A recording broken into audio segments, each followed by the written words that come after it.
A lot of you by now, I'm sure, know how I feel about WrestleMania 17. I'm sure that bothers a lot of you, but too fucking bad. That's the way I think about it. You think how you think, and I'm going to think how I think.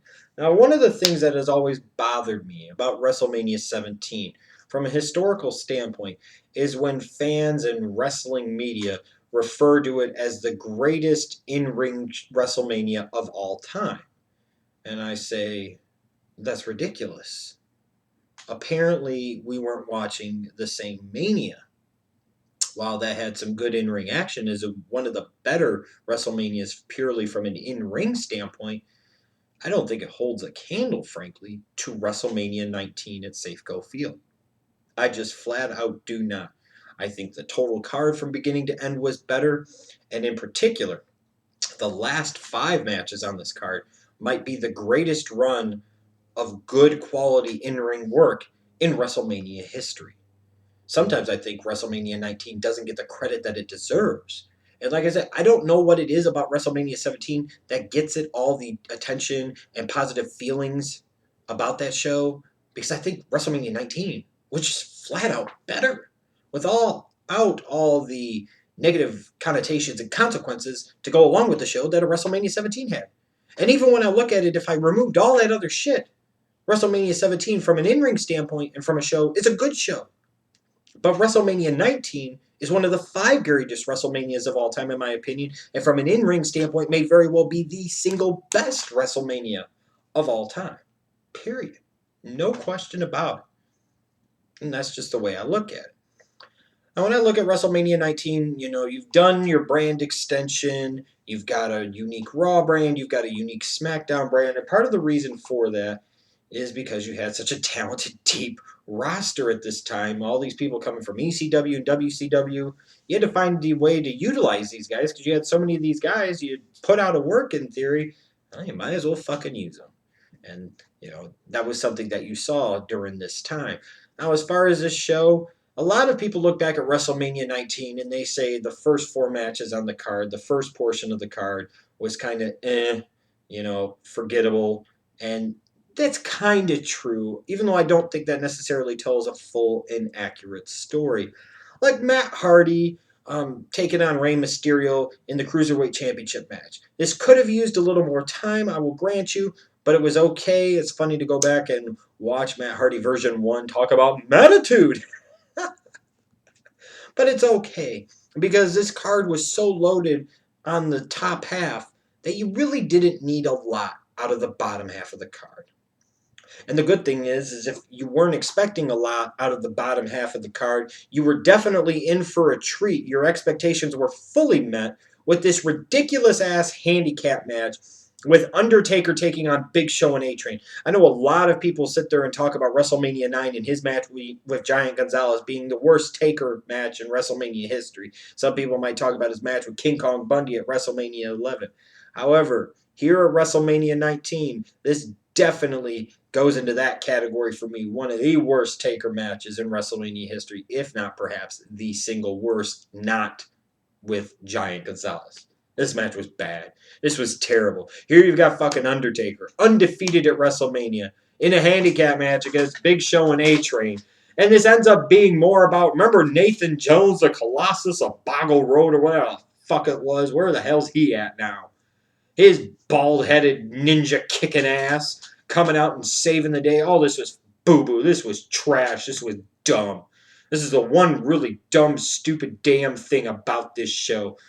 And no, I wouldn't count the cat fight in that because there was a pillow fight or whatever the fuck it was. Because at least then it was a bunch of, scantily clad women fighting each other. There you go.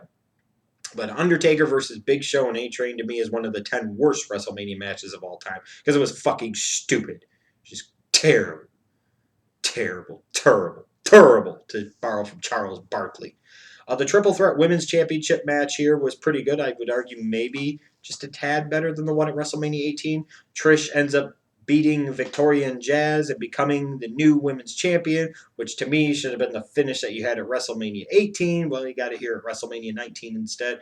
But an okay women's championship match, Definitely not a liability on the card. In fact, maybe a little bit of an asset. Then, again, Another triple threat match, this time for the Tag Team Championship. Team Angle, Los Guerreros, and Benoit and Rhino. Good, solid tag team match here. No complaints. So when I hear this talk about, again, that the first portion, the first half of this card was very weak, and then it was all about the second half of the card. Well, let's face it, the second half of the card, minus one or two things, was really, really damn good. So you didn't really need the first half of the show to do too much. Maybe this is again a thing about card structure, and maybe Vince could have not made the second half of this card so top heavy, or this card top heavy in general, and redistributed the good quality matches throughout the show to better improve the pace and tempo. If there's one complaint I have about WrestleMania 19, one major one, it would probably be that. Because it got to the point where you have good match, good match, good match, good match, good match. It's kind of, you know, it's hard to stay that emotionally hot for that long of a time. You're talking about 2+ hours. This pay-per-view really kicks off for a lot of people with one of the great WrestleMania matches of all time. And that is Shawn Michaels taking on Chris Jericho. This is the type of match here to me that every great WrestleMania show needs to have. That mid-card match between two great in-ring performers, that it's not about titles, it's not about this, it's not about that, it's about a personal issue and who's the better man.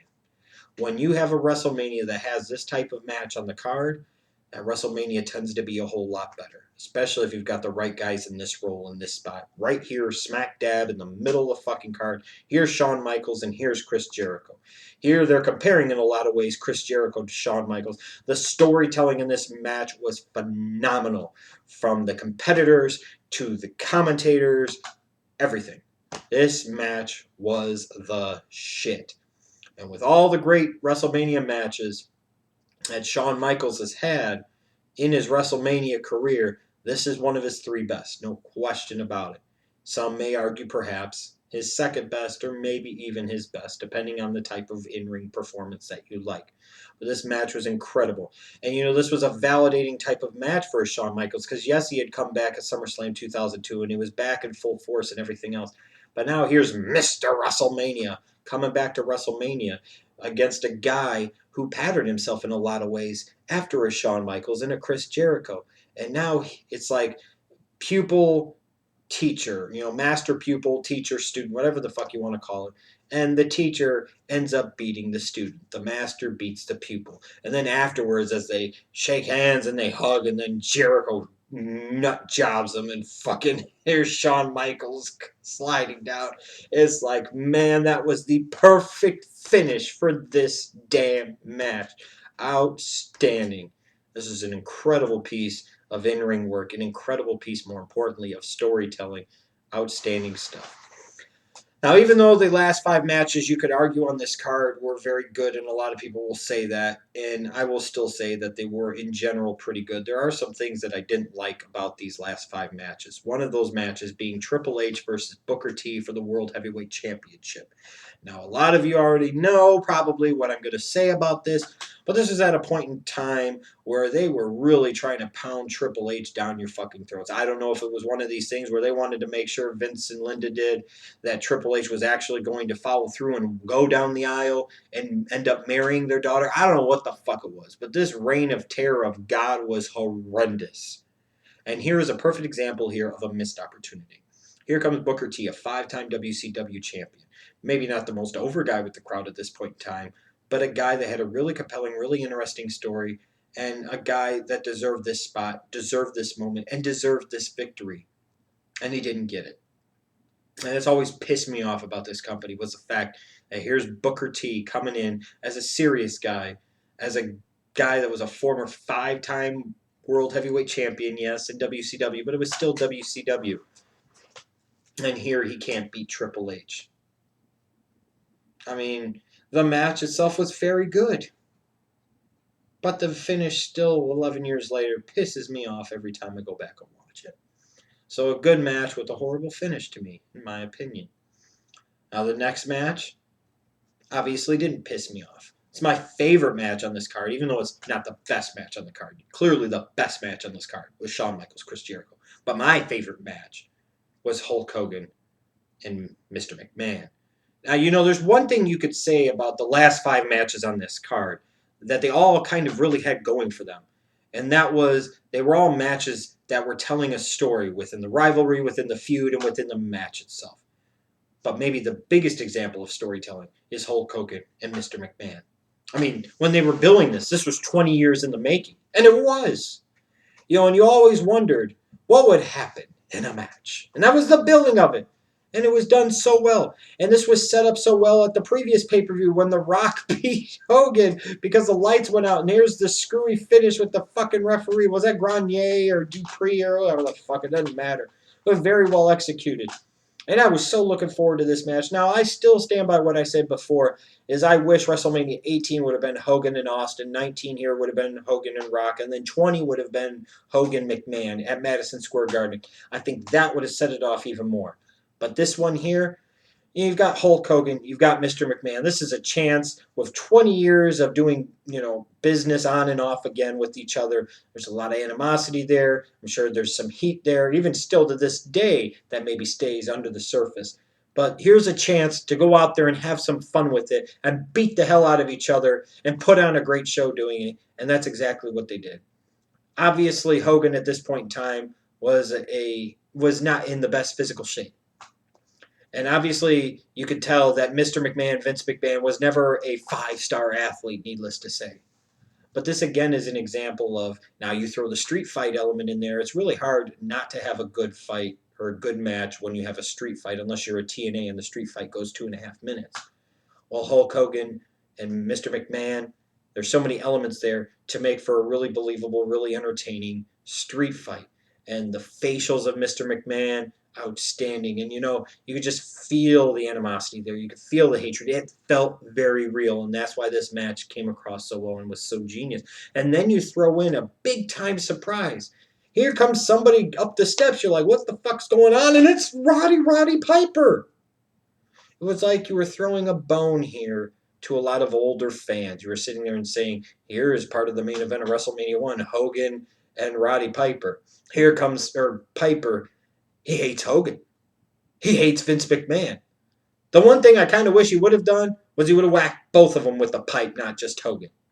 But I love this match. This match was a lot of fun. Like I said, it's not from a wrestling standpoint the caliber, nearly obviously, of a Shawn Michaels or Chris Jericho. But I have a lot of fun going back and watching it. And this is kind of one of those matches that you could almost argue, and was hard to do after a Shawn Michaels or Chris Jericho, a Hulk Hogan and Mr. McMahon really got the crowd back into it and almost tried to steal the show again. Hogan almost stealing the show for a second year in a row at a WrestleMania. Incredible stuff.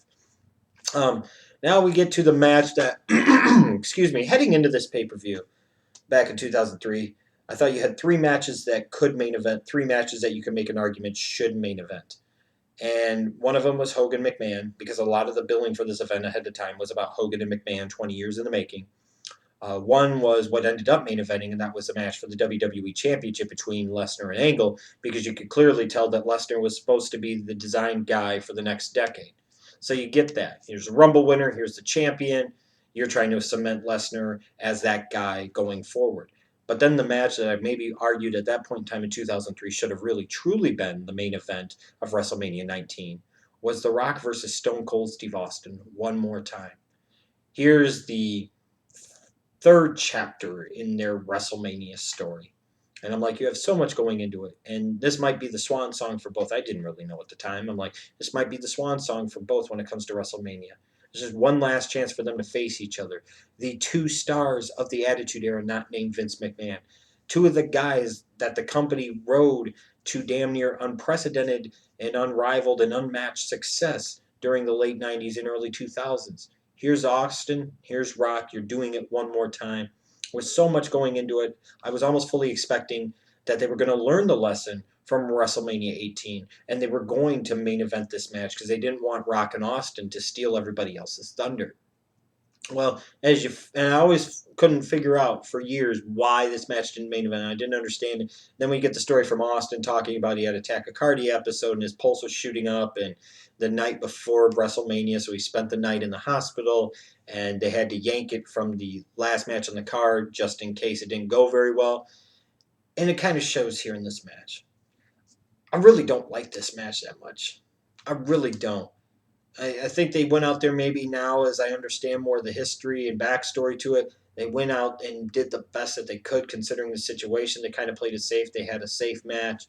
It really didn't do a lot of stuff. The whole dynamic of Rock working this Hollywood heel and Austin being his old Texas rattlesnake redneck babyface ass, it just didn't work for me in this match so much. And it became a lot about I'm hitting you with my finisher, you're hitting me with my finisher, the type of crap that I a lot of times despise. And this match didn't work for me. I see why a lot of people think it was at least a good or solid match, and maybe for some people because it's when The Rock finally won. This was the best match of the three. I dispute that. I still think WrestleMania 15 was clearly the best of the three, in my opinion. I might take this match over, excuse me, WrestleMania 17 because one, the right guy won, in my opinion, and two, you didn't have a stupid fucking Austin heel turn. However, though, it leaves you with that feeling of man. And it also is kind of one of those things that hits you, and it's like, man, it's the end of an era. You're never going to get this match again at a WrestleMania. And leave it to Stone Cold to put over The Rock when it didn't fucking matter anymore. How about that? But ultimately, the match wasn't a liability to the card. It was a positive to the card. It wasn't the best match. It didn't tell the best story, but it did enough. And it set the table well for the main event, the WWE Championship match between the Royal Rumble winner Brock Lesnar, and another legit amateur champion, a gold medalist at that, Kurt Angle. And heading into this match, I was expecting that this could be the best match on the card, even over a Michaels or a Jericho, even over a Hogan and Mr. McMahon. I thought that Lesnar Angle, because of their amateur backgrounds, because of so many different things, I thought that this was going to be the best match on the card. And ultimately, it wasn't. Now, don't get me wrong, that doesn't make it a bad match. People actually remember this match. But in a lot of ways, it's become kind of tragic in the sense that it was a pretty damn good match, but it's remembered for a notable botch, and that's the shooting star press that for some reason Brock Lesnar attempted where he almost broke his fucking neck. It was just an unnecessary risk, an unnecessary bump, and it almost cost himself and the company very dearly. And the finish of this match really didn't come across very well, obviously, because Lesnar fucked himself up. He was out of it. He was in La La Land. And that was a disappointment. And it was kind of a ho-hum finish to the event because, again, this was supposed to be this triumphant moment for Brock Lesnar, and here he is all concussed and kind of not knowing what the fuck's going on or what time of day or week it is. So when I look back at this show, ultimately, I do think that even with some of these things that I've kind of nitpicked here a little bit and I've kind of poked holes in, this was a really damn good show. There's only one match that really fucking bothers me. There's only one match that I think was really shitty, and that was Taker versus Big Show and A-Train, because it ultimately was about Nathan Jones, the Colossus of Ball Road, whatever the fuck, nobody cares. Where's he at now? Exactly. Fuck him. Fuck him. But not fuck this show. Like I said, I've never understood all these years later why WrestleMania 17 is widely considered by a lot of fans and a lot of the wrestling media as the best WrestleMania of all time, because I don't think it is. And clearly the best in-ring WrestleMania of all time, because I don't think it is either. I think from an in-ring standpoint, that WrestleMania 19 does circles around WrestleMania 17. I'll take this card over the entirety of the WrestleMania 17 card from an in-ring standpoint any day of the week. Like I said, I don't put WrestleMania 19 in the same stratosphere as a WrestleMania 3 or a 14 because I think those are two incredible shows that were much more historically significant. There were so many other things encapsulated there. But WrestleMania 19, definitely to me, one of the 5 greatest WrestleManias of all time.